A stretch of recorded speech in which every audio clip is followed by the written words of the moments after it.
আমাদের ম্যাডাম ফুলকলি জঙ্গল থেকে বের হয়েছে।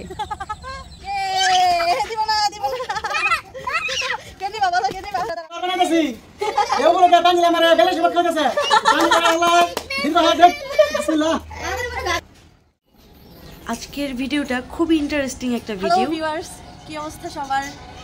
তানজিলাস ডারাঘর থেকে সবাইকে ওয়েলকাম করে নিচ্ছি। কথায় আছে মামার বাড়ি মধুর হাড়ি, রসের হাড়ি। তো আজকে এসেছি আমি আমার মামার বাড়িতে। তো মামার বাড়িতে আসলে কত মজা হয়, কত আনন্দ হয়, সেটাই আজকে আপনাদেরকে ঘুরিয়ে ফিরিয়ে দেখাবো। সো ভিডিওটি না টেনে সম্পূর্ণ দেখতে থাকুন। কেমন করছে? কেমন করছে? নানির বাড়িতে একটা সময় এত বেশি পরিমাণের আমের গাছ ছিল যে, আর এই আম গাছগুলোতে এত বেশি পরিমাণ আম হইতো যে মানে নিজেরা খাইয়া তো শেষ করতে পারতামই না, মানুষকে বিলাইয়াও শেষ করা যাইতো না, এত বেশি পরিমাণের ফলের গাছ ছিল।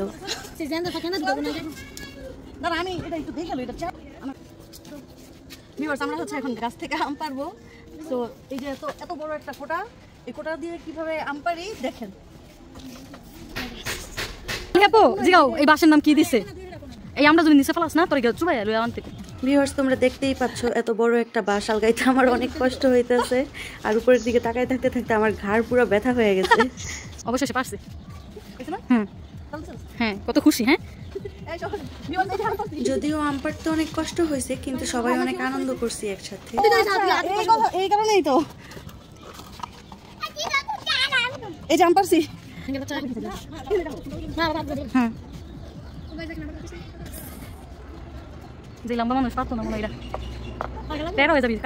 যখন ছোট ছিলাম তখন গাব গাছে ওঠা হইতো বেশি, কারণ গাব ফলগুলো আমার বেশি প্রিয় ছিল।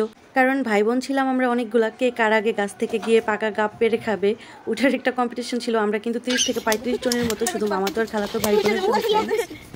মুনতাহা, একটু নাচো দাও, একটু ডান্স করো। ওর নাম মুনতাহা, ও আমার মামাতো বোন, ও কিন্তু আমাদেরকে খুব খুশি।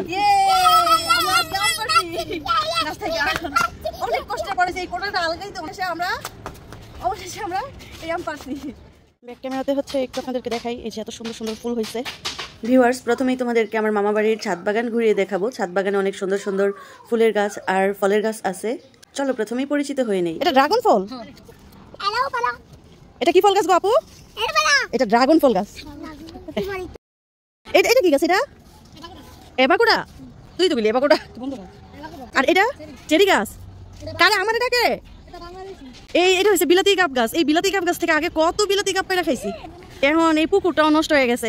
যখন নানি ছিল তখন এই পুকুর থেকে এত বেশি পরিমাণ মাছ ধইরা খাইতাম, বসে দিয়া পুঁটি মাছ ধরতাম। পুঁটি মাছ, পেঁপে গাছ না, তারপর হিজল গাছ, এই সেখানে কত গোসল করছি। এই গাছটাতে মোটামুটি মাশাআল্লাহ ভালোই আমাইছে। তুলসী গাছ, তুলসী পাতা। এটা তো পাথরকুচি, এটা পাথরকুচি। এগুলো ধনিয়া পাতা, ধনিয়া পাতা না সস পাতা।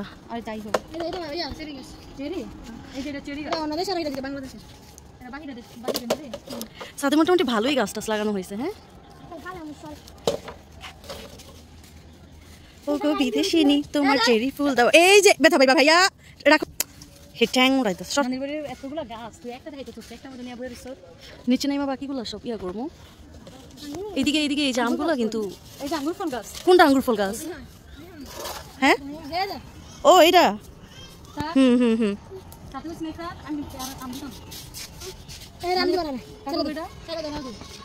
এটা কার মোবাইল? আমার তো রাখি। কি সুন্দর ধনিয়া পাতা হয়েছে, আমার কত পছন্দের এগুলা। এটা কি গাছ রে? এটা না, এটা পেঁপে গাছ। বলো, এটা গোলাপ গাছ। দেখছো পোলাপাইন দুইটা সাহস কত। এতক্ষণ তোমাদেরকে ছাদ বাগান ঘুরিয়ে দেখালাম। ছাদের উপর কত সুন্দর সুন্দর ফুলের গাছ আর ফলের গাছ আছে। তো দেখো, একটা ফুল ছিঁড়ে কিন্তু আমি কানের মধ্যে লাগিয়ে নিয়েছি, বেশ ভালোই লাগতেছিল। কিন্তু শৈশবের সময়গুলো অনেক বেশি মিস করতেছিলাম। শৈশবে আরো বেশি আনন্দ হতো, কারণ তখন যেহেতু নানা নানি ছিল, আরো অনেক বেশি ফলের গাছ ছিল। তো যাই হোক ভিউয়ার্স, এতক্ষণ তো তোমাদেরকে ছাদ ঘুরিয়ে দেখালাম, এখন দেখাবো পুরো বাড়িটা ঘুরিয়ে। পুরো বাড়িটাতেও ঘোরানো পসিবল না, যেটুকু পসিবল হয় সেটুকুই দেখানোর চেষ্টা করছি। কিন্তু তার আগে তোমাদের সাথে শেয়ার করছি আমার চ্যানেলের নাম ডেরা ঘর কেন দিলাম, এই নামটা আমি কোথায় পাইলাম। এই যে দেখো সামনের থেকেই তোমাদেরকে একটা ঘর আমি দেখাচ্ছি, আর এতক্ষণ যে ভিডিওর স্ক্রিনে তোমরা এই যে ভাঙা ছোট্ট একটা ঘর দেখতে পাচ্ছিলা, এখনো যে দেখতে পাচ্ছ, এই ঘরটার মধ্যে আমার নানা নানি থাকতো। আর এখন আমি তোমাদেরকে দেখাচ্ছি আমার নানির রান্নাঘর যে ছিল সেই রান্নাঘরটা। আসলে রান্নাঘর বলতে এটাই সেই ঐতিহ্যবাহী ডেরা ঘর। এখন তো আমরা কত কিছু বলি, রান্নাঘর, কিচেন রুম, সো আমার নানিরা বলতো ডেরা ঘর। আসলে এইখান থেকেই আমি ডেরা ঘর নামটা পাইছি। আরো একটা কারণ আছে, সেটা একটু পরে বলছি। কমপ্লিট হওয়ার পরে তারপরে হচ্ছে আবার আমরা আপনাদেরকে দেখাবো আমরা কেমন মুরগির খোয়ার বানাইলাম। সুন্দর করে বানাই আছে, আমরা দেখি আমরা বানাই। লাইক দিবেন, লাইক। এই যে আমার নামি কইতাছে লাইক কমেন্ট শেয়ার করে দিবেন, সবাই একটু লাইক কমেন্ট শেয়ার করে দিবেন, ঠিক আছে? মুরগি কেমন করছো? মুরগির করতাম আমি করতেছি। ধর, আবার টুকুর খাইস না। ধর ধর এবার ধর, এবার ধর। রাতা মুরগির ভিতরে একটা ঠুকুর দিতে কিছু ভালো লাগলে অনেক গরম পড়ছে মামা। মুরগি খোয়া বানাইতেছি, এগুলো কে তান দিলে আমার বেলে শুরু করতেছে। আল্লাহ দিন ভালো দেখ, বিসমিল্লাহ। গরম তান দিলে মনে আসে মনে করো। মামা বেলা শরবত কেমন লাগলো তা তো কইলো না। আরে সেই হইছে। তো ভিউয়ার্স, তোমরা তো সবাই বুঝতেই পারলে যে আমরা আসলে সবাই একসাথে হলে কত মজা করি। এই এগুলো কি ফুল? জারুন ফুল। জীবনে এই ফুলের নাম শুনি নাই আমি। আচ্ছা মামি, এই পাশে তেঁতুল গাছ ছিল না, ওলবরে গাছ ছিল না, তারপরে কামরাঙ্গা গাছ ছিল, জাম্বুরাও মাশাআল্লাহ ভালোই হয়েছে। কত গাছ ছিল আগে, এখন সব কাটা গেছে। এই গাছে কয়েক বছর ধরে জাম হয় না, গোদা জাম। হ্যাঁ, এই গাছের জাম খাই না অনেক বছর। এই সামনের ঘরটা হচ্ছে আমার বড় মামার, আর বাপাশের ঘরটা হচ্ছে আমার ছোট মামার। আমি জানি আমার হেটার্স যারা আছে তারা হয়তো আমার এই ভিডিওটা দেখবে, যদি কখনো তাদের সামনে পড়ে হয়তো তারা কমেন্টস না করলেও নিজেরা নিজেরা আজেবাজে অনেক কথা বলতে পারে। এই অবস্থাকে আমাদের ওয়াসেনা তো কিন্তু এখানে এসে অনেক খুশি। এক লাখ লাইট ঝুলে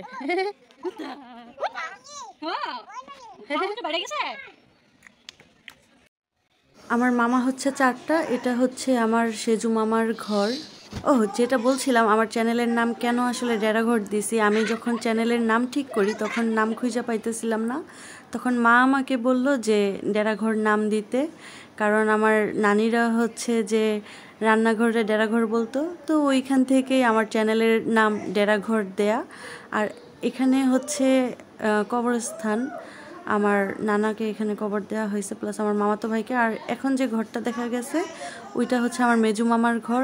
আর এই এরিয়াতে আগে অনেক বড় বড় পেয়ারা হইতো, পেয়ারা বাগান ছিল, এখন এইখানে বেগুনের গাছ লাগায় রাখছে। আর এই ঘরটার মধ্যে হচ্ছে আমার মামা, বড় মামা বিজনেসম্যান, এই ঘরে হচ্ছে ছোট ছোট বাচ্চাদের শাড়ি কাপড়ে সুন্দর সুন্দর প্রিন্টের ব্লক করা হয়। আগে হচ্ছে মামার কল ঘর ছিল, ওইখানে জামদানি কাপড় বানানো হইতো। তো যাই হোক, এই যে আমার ছোট মামার কিন্তু মুরগির খোয়ার বানানো হয়ে গেছে। সম্পূর্ণ বাড়িটা যতটুকু সম্ভব ঘুরায় দেখার চেষ্টা করছি। আর হেটার্সদের জন্য কেউ আবার ভাইবো না টিনের ঘর দেখা কেমন না কেমন, আমার সব আমাদেরই কিন্তু রান্নাঘর, বাথরুম, গোসলখানা সব একদম টাইস করা। তো যাই হোক, বিকালবেলা একটু ছোট মামার সাথে এলাকাটা ঘুরতে বের হয়েছি। আগে প্রচুর ঘোরা হইতো এই এলাকাতে আসলে, মামার সাথে বের হয়েছি, অনেক মজা করছি সবাই। যদিও আমার এক মামা দেশের বাহিরে থাকে, মামাকে অনেক বেশি মিস করতেছি, কারণ আগে আসলে মামাকে সবসময় বাসায় পাইতাম, এবার পাই নাই। সো মামা, মিস ইউ সো মাচ। আজকে সব ঘুরে ফেলবো নানির বাড়ির, ঠিক আছে? ওয়াও, অনেক দিন পর নানির বাড়িতে আইসা পুরো গ্রাম ঘুরতেছি, অনেক ভালো লাগতেছে। একটু ব্যাক ক্যামেরা দেখাই, সামনে থেকে। সবশেষে আমি একটা কথাই বলবো যে টিনের ঘর, বিল্ডিং ঘর এগুলো কোনো কথা না, মানুষের মন মানসিকতাই হচ্ছে সবচেয়ে বড় কথা। আমার 4টা মামারা অনেক ভালো, আমার চাচারাও অনেক ভালো মানুষ, প্লাস আমার মামিদেরও মন মানসিকতা খুবই ভালো। সেজন্য বিয়ের 5 বছর হয়ে গেছে, এখনো পর্যন্ত সেই আগের মতোই নানুর বাড়িতে বেড়াইতে আসতে পারি। অনেক বেশি ভালো লাগে মামিদের সাথে মজা করতে। চাচি মামি সবাই অনেক ভালো। আমার নানুর বাড়ি কেমন লাগলো কমেন্টস করে জানাতে কিন্তু ভুলো না। দেখা হবে পরবর্তী ভিডিওতে, সেই পর্যন্ত সবাই ভালো থেকো। আল্লাহ হাফেজ।